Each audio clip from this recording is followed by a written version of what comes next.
আসসালামু আলাইকুম everyone, welcome to অরিশাস cooking. আজকে আমরা তৈরি করব রসের ক্ষীর। চলুন রসের ক্ষীর কী করে তৈরি করি শুরু থেকে দেখে নেওয়া যাক।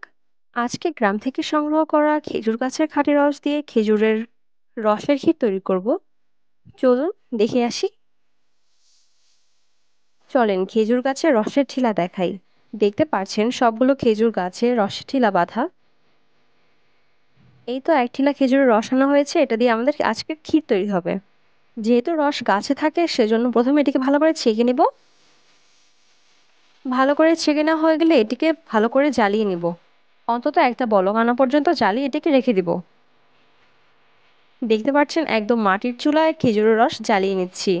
আপনারা খেজুরের রস দিয়ে ক্ষীর বাসায় তৈরি করলে এটিকে গ্যাসের চুলায় করে নিতে পারবেন, কোনো সমস্যা নেই।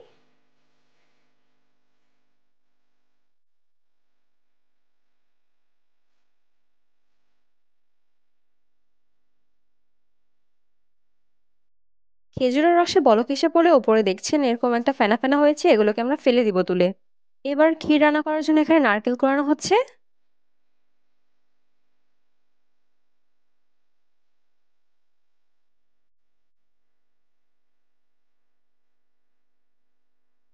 এবার খেজুরের রসটিতে ভালো করে জাল হয়ে গেলে এর মধ্যে দিয়ে দিব স্বাদ মতো লবণ, দিয়ে দিচ্ছি এখানে 1 চামচ পরিমাণ লবণ।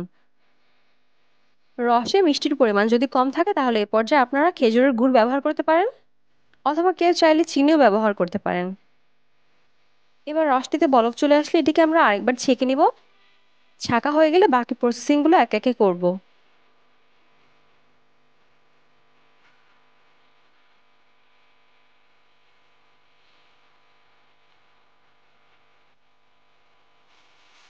এ পর্যায়ে দিয়ে দিচ্ছি 1.5 কাপ পরিমাণ আতপ চাল।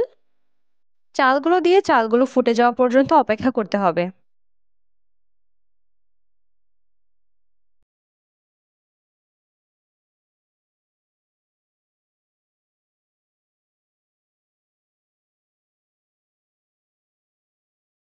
যখন চালগুলো ফুটতে শুরু করবে সে পর্যায়ে দিয়ে দিচ্ছি একটা তেজপাতা, সুন্দর একটা ফ্লেভারের জন্য।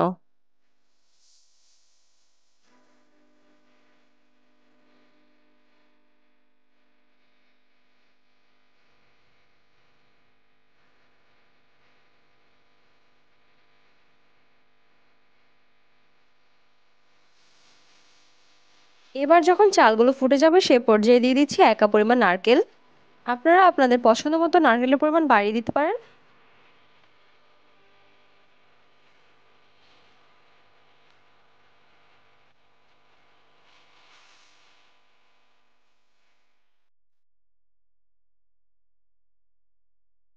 এই তো আমাদের খাঁটি খেজুরের রসের ক্ষীর তৈরি।